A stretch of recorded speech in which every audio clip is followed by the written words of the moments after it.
I feel that everything that I have done on myself is what I offer to every human being I meet.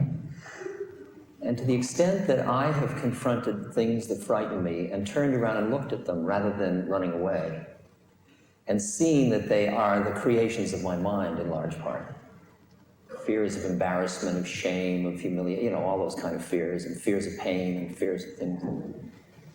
I can be an environment for another person which takes the fear and just allows it. Not that I can take it away from them. I think that what burns people out in working with another person is that they keep trying to take something away from them, or change them, or do something to them. And I think that you've got to allow that that person is afraid. That's the way it is. That person is afraid.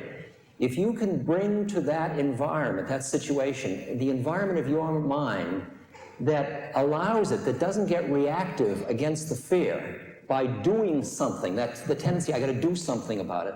But if you cannot get reactive that way and just be there with the person in their fear, that is the optimum environment in which they can explore the fear for themselves.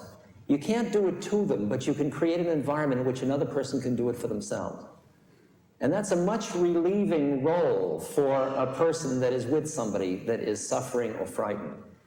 Because one of the things that destroys us, really, is the feeling that we're supposed to do something about somebody's pain or fear or something like that.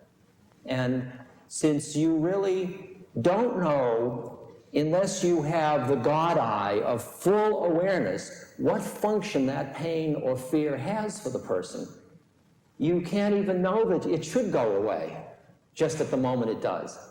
I mean, I've watched people that were in very, very deep pain, and I wanted to take their pain away and couldn't. And then a little while later, I saw how that pain shredded away parts of their defenses and allowed a light to come out of them that even awed them in terms of their own beauty. And had I been successful in taking away their everything, I mean, it's the way parents want to protect their children from everything, but yet when you and I look at our lives, wasn't it a lot of the suffering and a lot of the pains and all that that tempered us and that made us the mensches, the full beings that we end up being? And whether we would begrudge ourselves all the knocks of our own childhood. So that's my... Sounds right to me. Okay.